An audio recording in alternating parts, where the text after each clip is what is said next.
welcome to my channel. My name is Martine, and if you are new here, I do videos on Vedic astrology mainly, but also with some tropical insights. And if you like this video and you would like to see more content from me, please like, subscribe, hit the notifications bell to see when I will post a new video.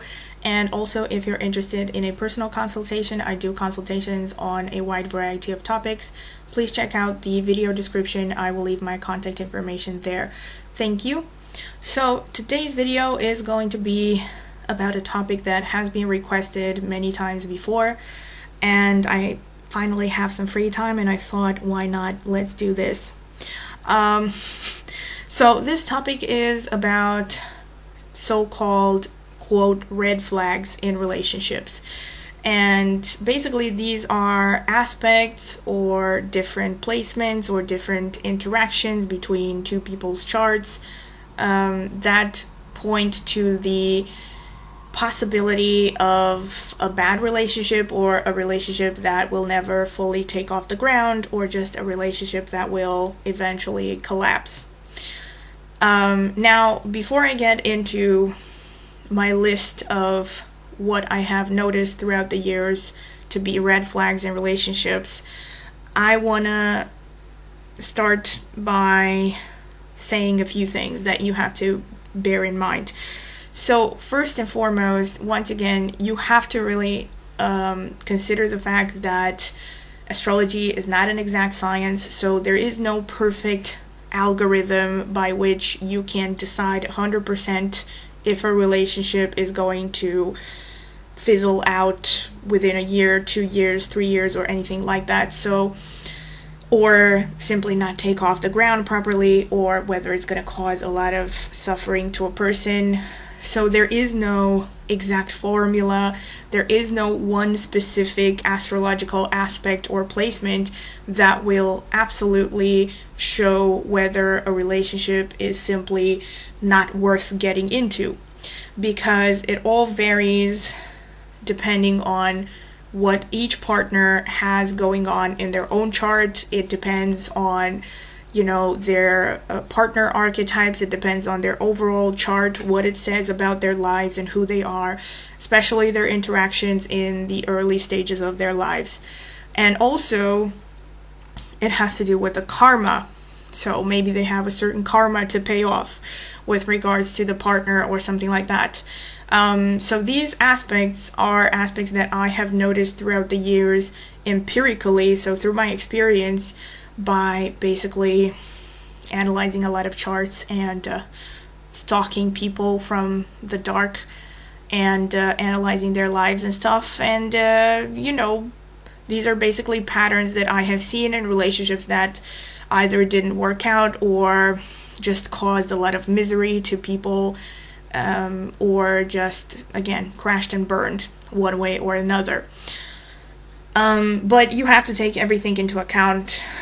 You cannot just look at one individual aspect. Just to give you an example of exactly what I'm talking about, for instance, I would normally say that Mars square Moon is not necessarily something that I would list as a red flag. Actually, I haven't listed it as a red flag, but it is a difficult aspect. However, depending on the two people in question, much like I have described more in depth in the video that I made about Moon Mars aspects and synastry, it depends so much on each person in question. For instance, a man, let's say, who has a very damaged moon in his chart, let's say his moon is in Scorpio in Jyeshta Nakshatra, where it's debilitated, and it's also aspected by Mars, for instance, and it doesn't have any positive aspects there by Jupiter or Venus or one of Moon's friends, basically. So in other words, it has a pretty damaged position. It's influenced by Mars. This shows me that this man had a pretty bad relationship with a mother figure, right? The mother figure was somehow, moody, brooding, maybe aggressive, selfish, maybe too argumentative, maybe felt the son made the son feel emasculated, for instance.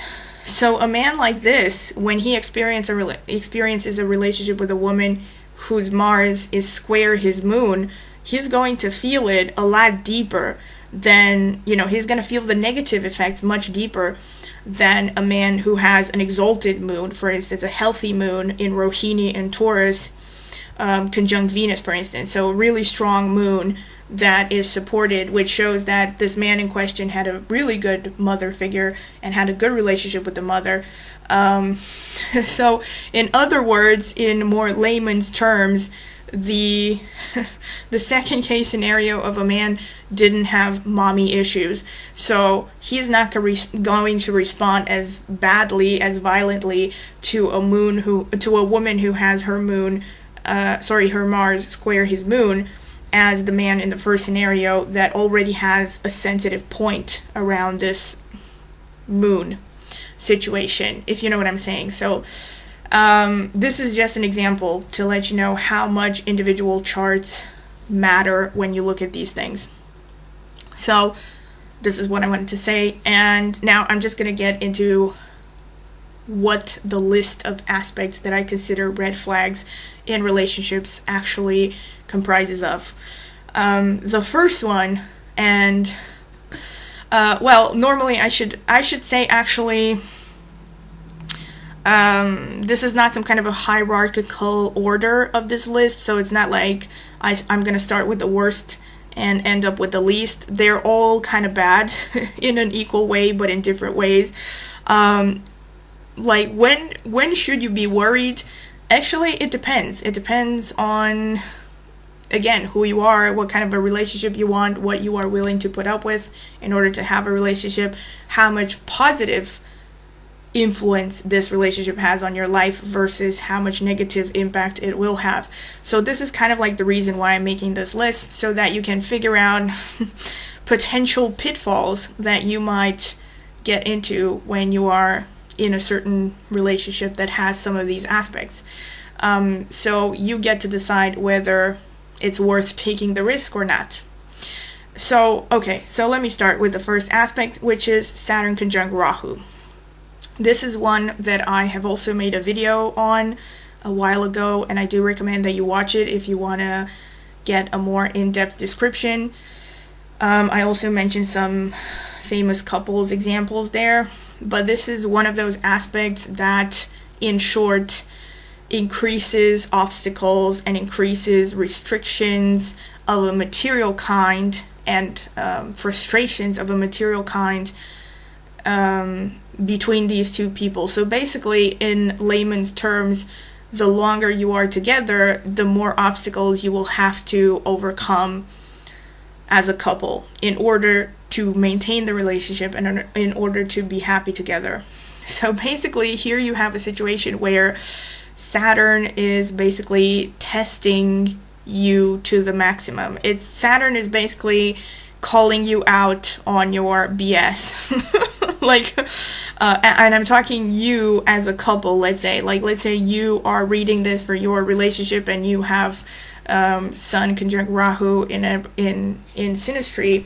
You should know that basically Saturn is going to really, really test your endurance and your commitment to this relationship. It's going to be like, okay, how badly do you want this relationship to last, basically?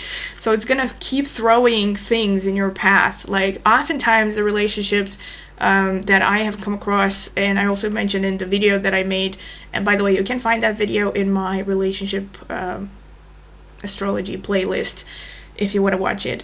Like I mentioned in that video, so these relationships, sometimes they don't even take off the ground. They start out by some kind of an infatuation, but there are so many obstacles in the two people's way that they become discouraged from the beginning. Or sometimes they're too big, the obstacles are too big to overcome. So even if two people really are mutually attracted and they like each other and they want to have a relationship, the obstacles, the physical obstacles between them are so great that they will just call it quits from the beginning, basically. This is the kind of relationship that this aspect tends to create. But again, it's not going to seal the relationship. It all depends on how much you're willing to put up with. So yeah. The second aspect is another one that I have made a video on. I think it's pretty much, I think it was like the first video that I ever made on the channel, I think. And it's about Saturn Mars hard aspects. I'm only going to name the square and the opposition here, not so much the conjunction, because the conjunction, you know, it can go either way. I actually talked about all of the Saturn Mars aspects. I'm talking about interaspects here, but actually even in the composite chart, or actually even more so in the composite chart, I would say, because then it's almost like you have a Saturn Mars double whammy in interaspects. It's the equivalent of having Saturn Mars double whammy bad aspects if you have the bad aspect in the composite chart. But like I mentioned in that video, which you can also see in my relationship astrology playlist, like I mentioned in that video, this is really one of those aspects where the two people bring out the worst in each other. It's like you trigger each other, each other's defenses, basically. And it creates this kind of a downward spiral of bad interactions and bad energy between two people, because you're constantly, you know, the Saturn person is going to keep trying to control the Mars person, and the Mars person keeps trying to assert themselves in an aggressive manner, which turns into the Mars person becoming even more controlling, and the more controlling the Saturn person becomes, the more aggressive the Mars person becomes, and so on. This is actually an aspect that you can see in abusive relationships. I have seen it, unfortunately. And unfortunately, because it's Saturn, like I have talked about Saturn, and by the way, I also recommend that you watch the video that I made. It's also in my relationship playlist on the truth about Saturn in relationships. I think that's what it was called, the truth about Saturn in relationships and Saturn dominated people in relationships. And that's to get a better idea of how Saturn operates in relationships and how it locks people together in long-term relationships that are not necessarily happy or based on compatibility. So this is definitely kind of a red flag. Like, I would watch out for this one. And you can get more in-depth information on how each person feels in this relationship based on whether you're the Saturn or whether you're the Mars in the video that I made about Mars-Saturn aspects in synastry. So I would suggest that you watch that video. And the third aspect that I would call a red flag is another one that I made. I made a separate video on a long time ago.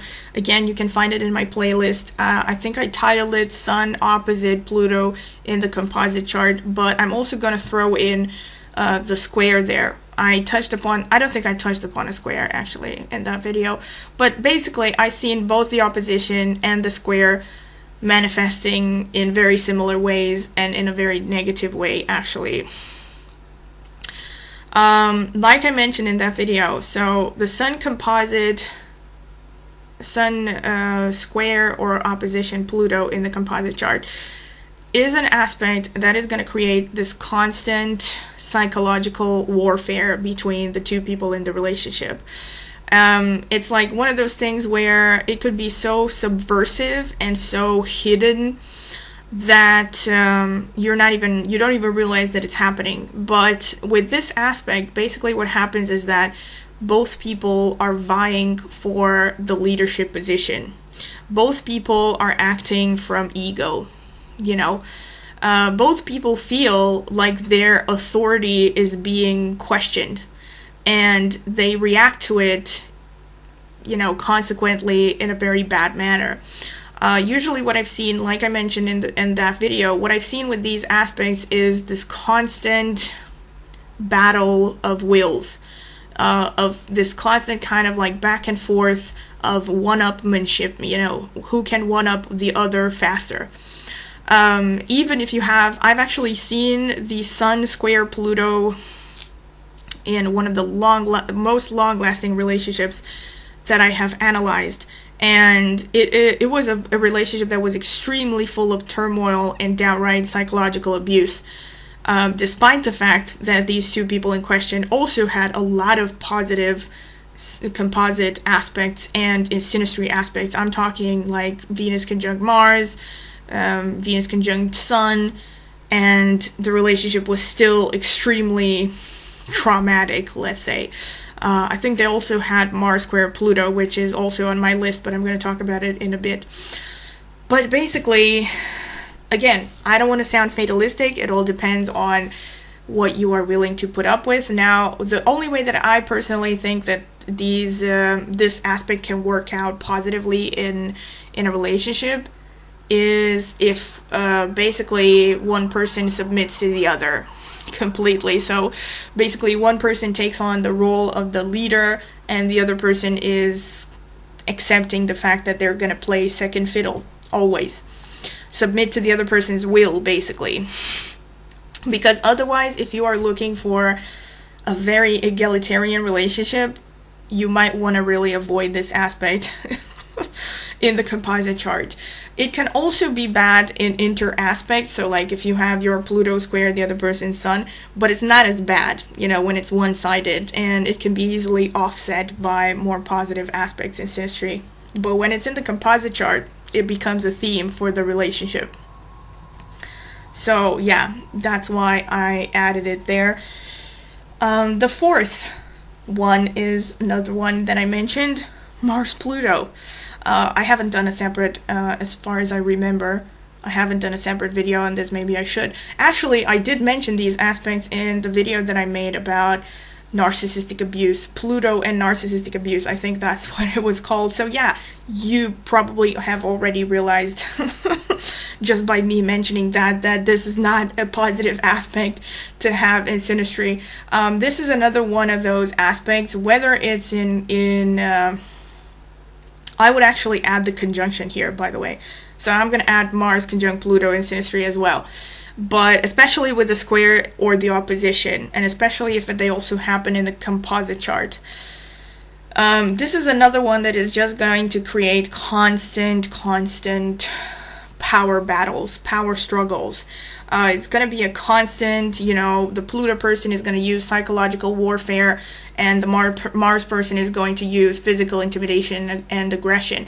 This is another one that I would call a red flag, and it is also one that you could potentially see in a physically abusive even relationships.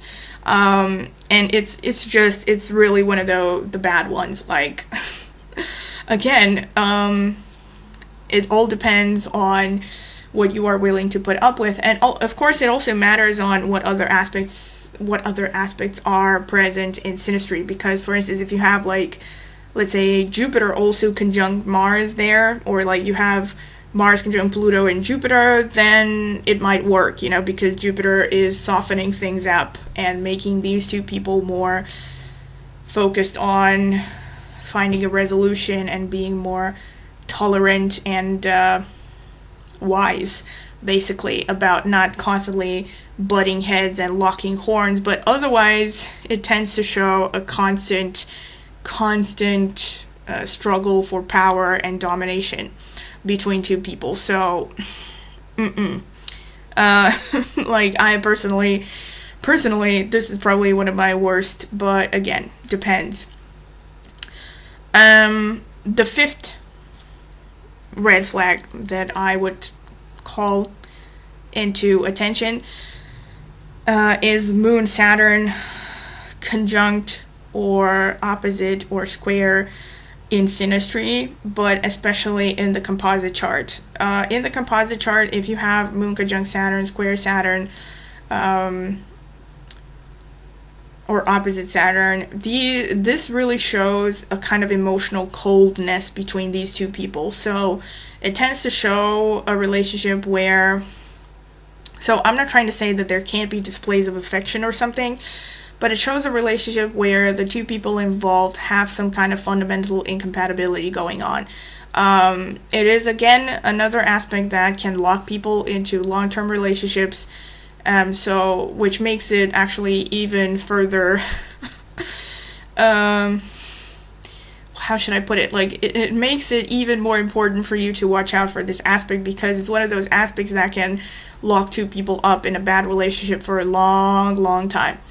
And again, it depends on other aspects. So like if you have also have Jupiter aspecting the moon in the composite chart or in synastry, or you have a lot of Venus aspects, or a lot of these like emotional, passionate aspects kind of to balance it out, it might work. But this aspect in itself shows some kind of fundamental incompatibility, and it shows kind of like an inability for the two people to really show their most sensitive and vulnerable selves. You know what I'm saying? So it creates a kind of like a cold, detached atmosphere in a relationship, which could work great in a professional relationship, but not when you know, not for a romantic or intimate partnership. It's not an ideal aspect to have.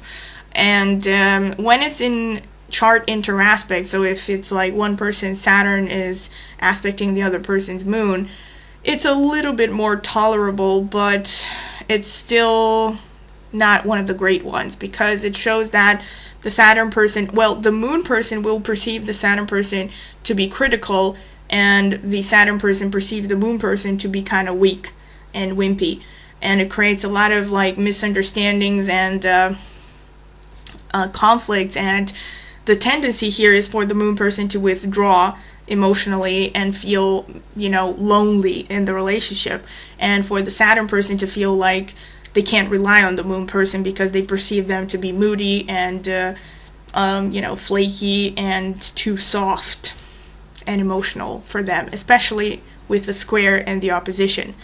With the conjunction, it can go either way. It also creates strong commitment when it comes to inter-aspects, but it's still more recommended in a professional relationship rather than a romantic one. The sixth red flag is something that I have never talked about until now, but it's definitely something that, well, there's plenty of information about it online. I'm not going to get too in-depth about it, but it is a very strictly Vedic astrology thing, and it has to do with Yoni compatibility. Now, some of you who probably come from the Vedic astrology background, you know exactly what I'm talking about. Those of you who don't know, very briefly, actually, as far as I understood, Yoni actually literally means like vagina. Or I think so, yeah, I think that's exactly what it means. And it basically literally means, it refers to the physical compatibility between two partners. So, literally, supposedly, it shows the sexual compatibility, but it's not just the sexual compatibility. This Yoni thing has to do with basically the intuitive or instinctive nature of a person. And each nakshatra, it's based on nakshatras, by the way, I should have started with that. So each nakshatra has a Yoni sign, which is an animal, usually. And based on this animal, all of the animals actually, except the mongoose, which pertains to the Uttara Ashadha nakshatra, each of them, they come in male and female variations. I think Ashlesha, for instance, is the male cat, is ruled by the male cat, for example, and I don't know which one of them is the female cat. But so basically the theory is that the best partner for you from a physical compatibility perspective is your counterpart. But there are different methods of measuring the compatibility based on which animal you are. There are animals that are completely incompatible, so those are the ones that you want to avoid in intimate relationships. I'm actually going to post, maybe I'm going to post a table of compatibility if I can find one online. But there is this score system, basically, and you want to look for a score of a minimum of 2. There's a score system that usually goes, as far as I've seen, from 1 to 4. So 4 is the best, and 2 or above basically is acceptable, but if it's below 2, it's not acceptable.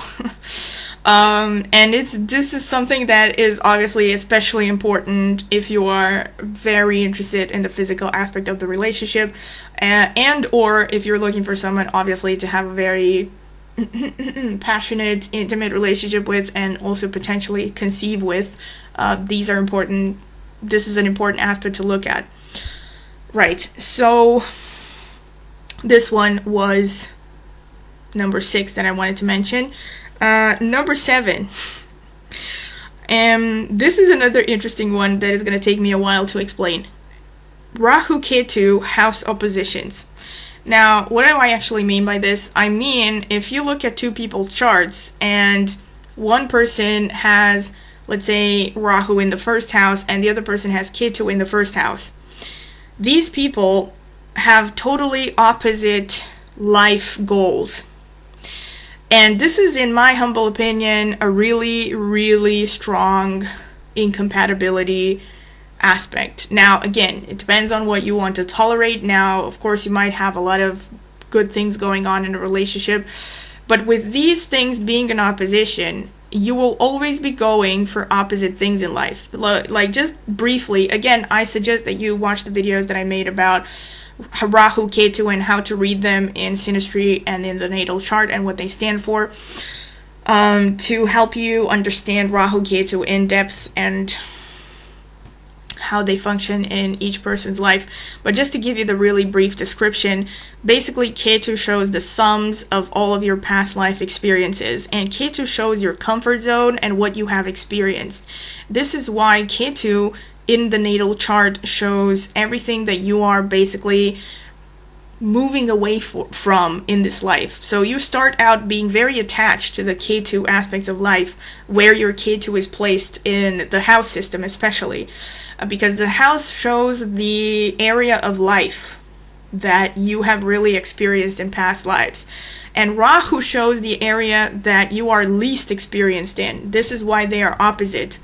And Rahu is an area where you are constantly going to be pushed in this life to experience, okay? Either by your own obsessions, or life is going to just keep throwing you into the Rahu direction. So in the previous example, again, if you have a person with Ketu in the first house and their partner has Rahu in the first house, the first person is moving away from ego, is abandoning the ego, is spiritual. You know, their life purpose is focused on the 7th house, which is about cultivating not compatibility. It's cultivating things like, you know, one-on-one interactions, relationships, maybe justice, trade, you know, the connecting to the public, etc. But mostly relationships, you know. So the person who has Ketu in the first house, they have spent all their past lives really mastering all the first house lessons. So they have really mastered being alone, standing on their own, you know, asserting themselves, knowing who they are. So in this life, they don't care about that shit. Like, you know what I'm saying? So they're trying to move away from that, either consciously or subconsciously. But actually what happens, and I'm not going to get too in depth with this because I'm really babbling already, but what actually happens with Rahu and Ketu is that basically your entire life you tend to ping pong from Rahu and Ketu back and forth, because the Rahu side of life is an area that you are so inexperienced in that you're either completely terrified of it, or you keep making mistakes in that area because you just don't know. You know, it's like throwing, I don't know, a dolphin in the desert. You know, it doesn't know how to function in that environment. It would probably die. That's a bad example. So you're not going to like be literally a fish on dry land, but it's going to be an area that is going to make you very uncomfortable, and yet you keep feeling drawn towards it, or life keeps throwing you in that direction to to develop these traits that are underdeveloped in your soul. And so again, it's easy to see, you know, one person is moving away from the ego, the other person, their lives are all about cultivating ego. So the person who has Rahu in the first house, this life is all about me, me, me, me, me. They have to learn how to stand on their own 2 feet. And they're probably going to start out in life knowing how to have relationships. They might jump around from one relationship to another. But they really need to learn how to be alone, and life can keep throwing them curveballs in relationships to force them to be alone and to learn how to be independent. So you can see here, these are really incompatible paths in life. Another example, for instance, let's say one person has Ketu in the 5th house, or they have Ketu aspecting the 5th house, right? By 1st, 5th, 7th or 9th aspect, which Ketu can make in Vedic astrology. Let's say one person has Ketu aspect in the 5th house, the other person has Rahu in the 5th house. This is another fundamental incompatibility when it comes to children, right? The Rahu person is going to be obsessed with having children in this lifetime. Person who has Ketu in the 5th house, they couldn't care less about children. It's a fundamental incompatibility, you know. It's actually, this is true even with aspects, like I mentioned. So even if you have one person's Rahu is aspecting their 5th house, the other person's Ketu is aspecting their 5th house, but it's to various nuances and various degrees. It's most strong when Ketu and or Rahu sit in a particular house. That's when the incompatibility with respect to that area of life is the strongest. Because, you know, they're moving in opposite directions. That's basically what happens. So this is another red flag that I would mention that people look for. The 8th thing that I mentioned as an incompatibility, I think this is, yes, it is also something that I made a separate video on. You might want to look for it. It's called Sun Mars Aspects in Synastry, I think, and the composite chart. You can also find it in my relationship astrology playlist. So the red flags here that I'm going to mention, and I also described more in depth there from the psychological perspective again and all that stuff, are Sun Mars aspects. So especially the square and the opposition. Actually, the square and the opposition, not especially. If you have the conjunction between Sun and Mars, that's actually a good thing. That's a very strong sign of compatibility. However, with the square and the opposition, it is similar to what happens when you have Pluto, but it's different, because Mars is the planet of war, and it's literally your engine, you know, it's what drives a person in life. So when you have this in chart interaspects, the person who is the Sun, their goals are at odds with the Mars person's passions and their basic way of operating and what drives them in life. So basically they just have incompatible drives and motivations. So they keep stepping on each other's toes, and it's on top of that, because these are both, you know, fiery masculine planets, neither of them is going to know or care how to compromise. So this is another aspect that turns relationships into a constant battlefield. This is also, yeah, you might really want to watch the video that I made about Sun Mars in synastry, because I really get more in depth. I don't have the time to go through everything that I went through in that video, but I go in depth with regards to how this really plays out on a psychological level, what Mars stands for, what Sun stands for, how they interact in between two people's charts and the composite chart. So you might want to watch that, and especially if you see Sun square or opposite in the composite chart. It's one of those aspects that really is going to create a lot of arguments, a lot of conflict, a lot of, you know, I want to do this and I want to do that, and neither of them really seems to know or to care how to compromise on what they really want to achieve. And I also give some tips there on how to handle this aspect, so I really suggest that you watch that video. Okay, and the ninth red flag that I would suggest you watch out for is Sun square Moon in the composite chart or in interaspects.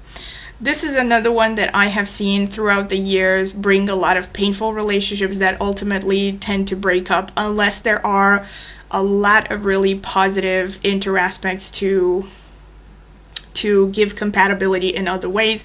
But this aspect in itself shows a fundamental incompatibility. Again, I suggest that you watch the video that I made on Sun Moon aspects. I do get a little bit more in depth there, again, with regards to psychology and with regards to how each person feels depending on whether you are the Sun or the Moon in the relationship and how this plays out in the composite chart.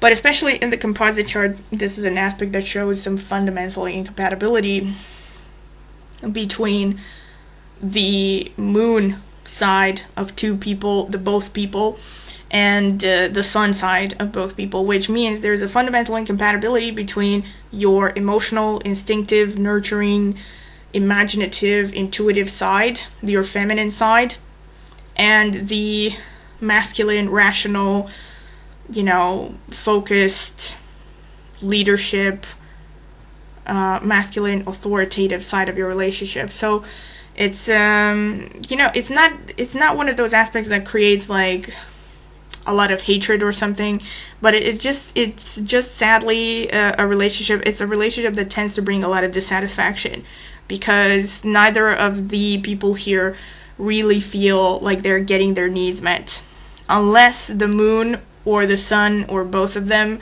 receive a lot of positive aspects. Like if you have Moon conjunct Jupiter in the composite chart and you also have Sun square Moon, in the composite chart, it might work because Jupiter is a great benefic and that Moon is getting some support from her friend Jupiter. But otherwise, if you have this aspect and maybe on top of that you also have some Pluto going on, maybe you have some Saturn going on, it really doesn't paint a pretty picture when it comes to synastry. Okay, so that's one you want to watch out for. Another red flag that I have noticed is Venus-Pluto in relationships, the squares and the oppositions. This is also one that I mentioned in another video that I talked about, the one on obsessions and unrequited love. Yeah, already from that title, you pretty much can intuit what I'm about to say. But basically, yes, I've seen this a lot in relationships where, especially if, actually both of them actually, but I've seen this a lot of the times where Venus square Pluto or opposite Pluto, especially in the composite chart, but also in inter aspects to some extent, create these unrequited obsessions. Like it's usually the Pluto person actually that develop some kind of an obsession for the Venus person first, but the Venus person can also be equally fascinated with a Pluto person. However, when you have the square or the opposition, this points out to some kind of an imbalance in the level of interest between two people. Especially in the composite chart, I've really seen these end up in heartbreak. They create these really passionate, intense attractions, like this almost, I don't want to scare anybody, but like think of Fatal Attraction, basically. Like that kind of stuff. They create this really passionate, compulsive attraction that drives a person almost crazy, and the other person couldn't care less, or they don't think the same way, or there's some kind of an imbalance, where one person can use another person's attraction to them as leverage, to manipulate them. It's really, at least as far as I have noticed, it's not one of those aspects that turns out well. With a conjunction, it can go either way. Actually, with a conjunction, it's more likely to be a mutual thing. It can still be an obsessive relationship, but it's going to most likely be mutually obsessive. But with the square or the opposition, these usually point out to painful relationships, in my experience. Okay. The 11th red flag, Moon-Pluto square or opposition. Mostly, again, especially in the composite chart, but also in inter aspects. This is another aspect that tends to show some level of obsession. The moon person here is going to be basically split open, by the Pluto person. It's going to be this kind of an interaction where Pluto can see down to the depths of the moon's soul and can manipulate poor Moon. Moon is going to be like innocent and, a sitting duck in this relationship that is really easily going to be maneuvered by the manipulative Pluto person. This is another thing where, because you see, the reason why this happens is because Pluto is a very power-focused planet, and this is why bad aspects involving Pluto, they never end up well. The more you have them, the more red flags you have to watch out for, because the Pluto person, if this person has a lot of hard aspects to another person's chart, they're going to tend to use their influence and their power to manipulate this other person. That's usually what happens, that at least as far as I've seen. And especially with the moon, here you have a situation where the Pluto person will keep the poker face on, but they can see right through the moon person. So the moon person is going to have their soft underbelly exposed, and the Pluto person, it will be very difficult for the Pluto person to abstain themselves from, on some level, using this against, and not necessarily against the moon person, but to their own advantage, because Pluto by nature is a predatory energy. And this is not necessarily an aspect that is going to be really, really bad, especially if there are positive aspects to counterbalance it. But if you have other negative aspects, this will tend to make the relationship even more dramatically negative or possibly abusive, especially from a psychological point of view. Okay, and the 12th and final is incompatible partner archetypes.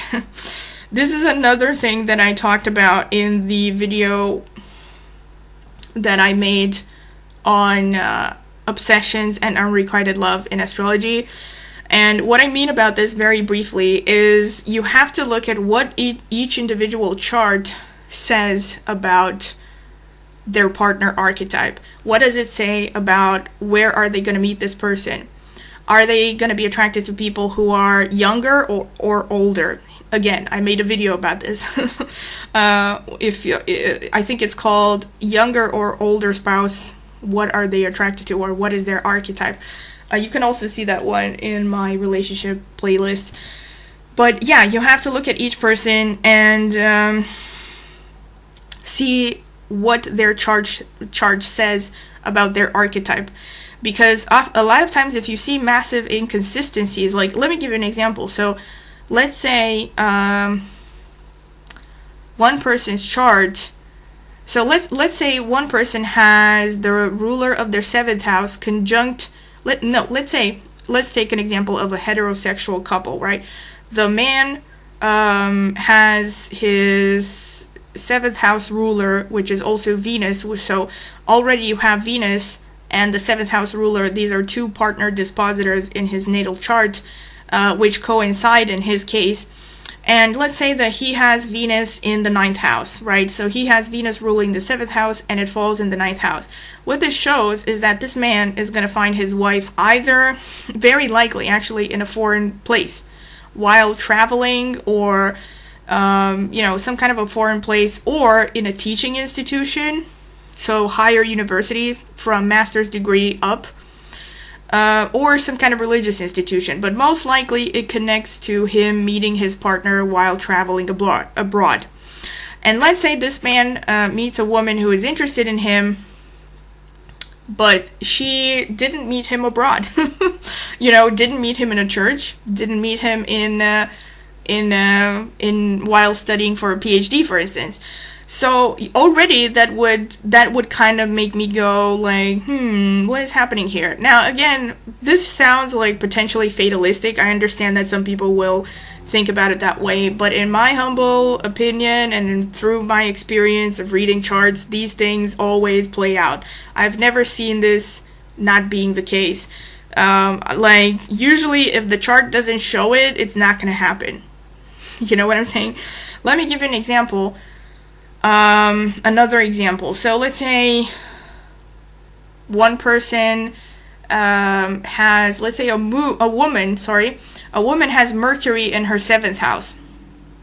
And Mercury is also conjunct the ruler of her 5th house.